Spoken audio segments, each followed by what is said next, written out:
자, 여러분 안녕하십니까? 반갑습니다. 김동수입니다.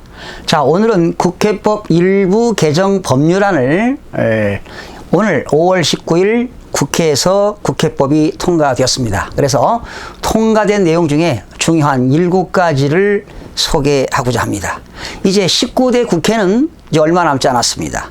5월 30일부터 20대 국회가 열리게 되는데요.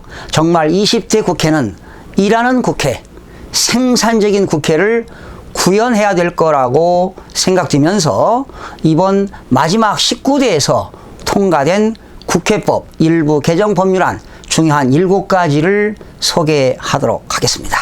자, 먼저 국회법 5조의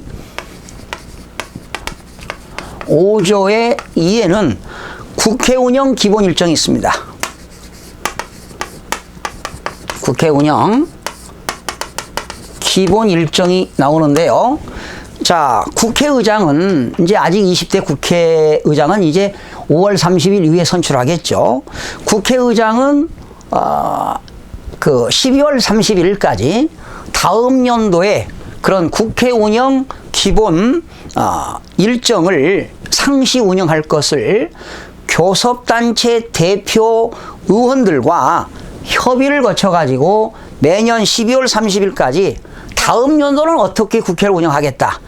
국회 운영 기본 일정을 정하도록 되어 있습니다. 그러나 올해는 4월 달에 선거가 있었기 때문에 선거가 있는 당해 연도는 6월 30일까지 올해 6월 30일이죠. 그러니까 이제 6월 초에 국회의장이 선출되게 되면 6월 30일까지 국회 운영 기본 일정을 정하도록 되어 있습니다.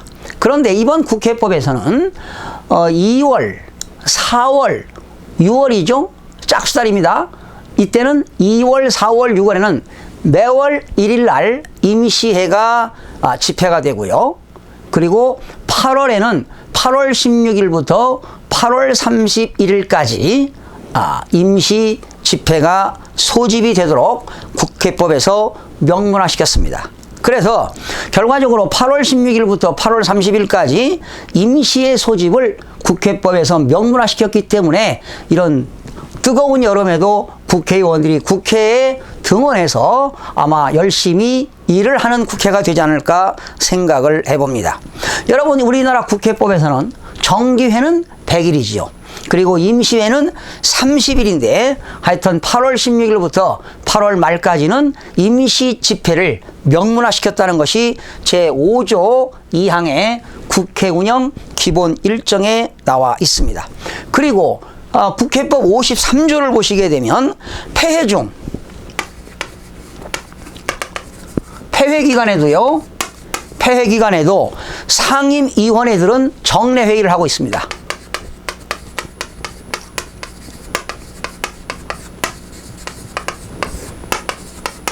그러니까 국회가 지금 폐회 중에도 지금 임시회는 2월, 4월이지만 3월, 5월 홀수달이죠. 3월, 5월 셋째 주 월요일부터 일주일 동안 상임위원회도 정례회를 개회하도록 명문화시켰습니다. 네. 53조에 나와 있고요. 그다음에 그러면 이러한 상임위원회에서는 계류 중인 법률안 및 청원 기타 안건 주요 현안을 심사하도록 되어 있기 때문에 아마 상임위원회도 폐회 중에도 이렇게 등원해서 일하는 국회가 되지 않을까 생각을 해봅니다. 그리고 각종 위원회에서는 심사를 하도록 되어 있죠. 어떤 심사입니까?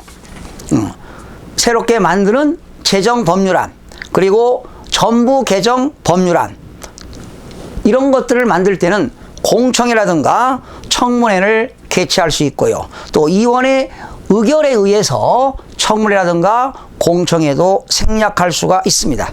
그 다음에 이번에 가장 또 핫 뉴스 개정된 내용 중에 핫 뉴스가 헌법재판소에서 58조의 2입니다.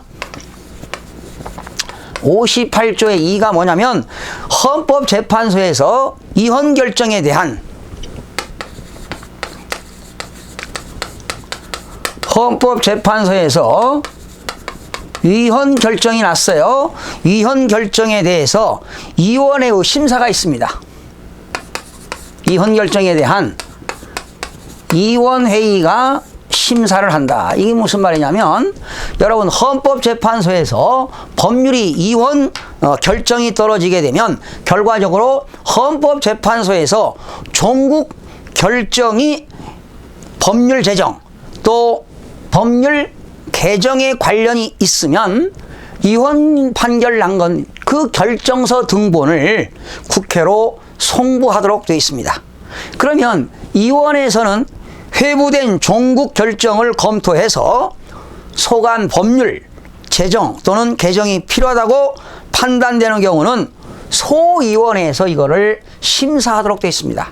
그러니까 헌법재판소에서 위헌 판결 나가지고 그 결정서 등본을 국회에 송부하게 되면 국회의 소위원회에서는 그것을 심사해서 다시 법안을 제정할 수도 있다 이런 얘기입니다. 그러니까 국회 업무가 강화됐다고 볼 수가 있겠습니다.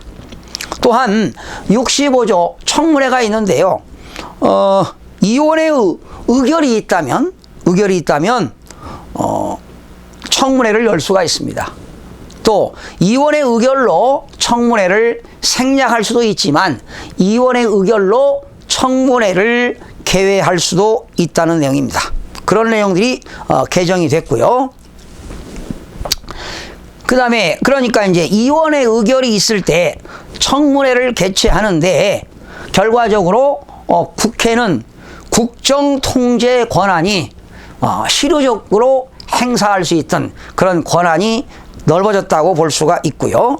그러면 또 이 국민들이 국회에다가 이런 법률을 만들어 달라고 청원하는 경우가 있지요.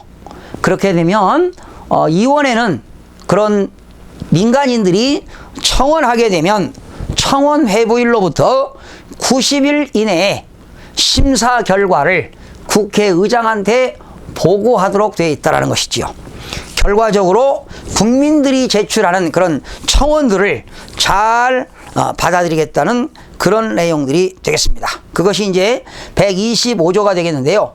결과적으로 개인들이 국회에다 청원하게 되면 청원심사를 청원심사위원회를 두어가지고 바로 청원심사소위원회에 회부하여 심사보고를 할 수가 있고요. 또 위원회는 그 청원의 회부일로부터 90일 이내에 심사 결과를 의장에게 보고하도록 되어 있는 것이 개정된 내용들이 되겠습니다.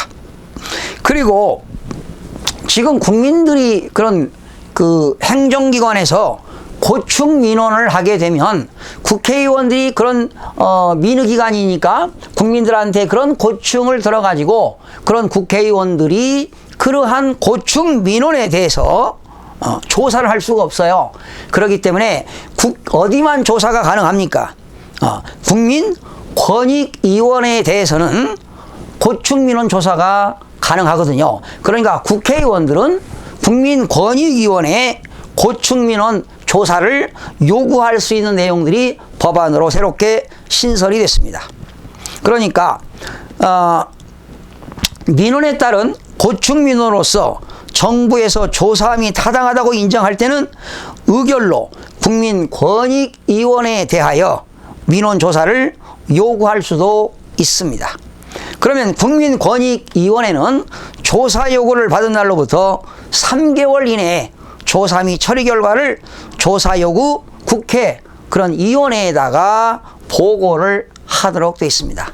그러니까 이번 국회법 개정된 내용에는 국민권익위원회에 대한 국회의원들이 고충민원 조사를 요구도 할 수 있다. 또한 헌법재판소에서 위헌 판결이 되게 되면 결정서 정본을 국회에다 제출하게 되면 그런 위원회에서 그러한 위헌 판결을 한 내용을 심사할 수 있는 그런 내용들이 개정이 됐고요. 신설된 거는 이런 것도 신설됐어요. 헌법재판소에서 위헌 결정에 대한 위원회의 심사하는 것 신설됐고요. 국민권익위원회에 대한 고충민원 조사 요구 등 이런 내용들이 신설됐고요. 아마 이번 국회법 개정된 내용으로 아마 정말 20대는 일하는 국회, 신명나는 국회, 정말 우리 국민들을 위해서 열심히 봉사하는 국회, 그리고 생산적인 국회가 구현될 수 있도록 국민의 한 사람으로서 기대해 보면서 오늘 5월 19일 오늘 통과된 국회법 개정 내용을 살펴봤습니다. 예, 다음 시간에 찾아뵙겠습니다. 여러분 수고하셨습니다.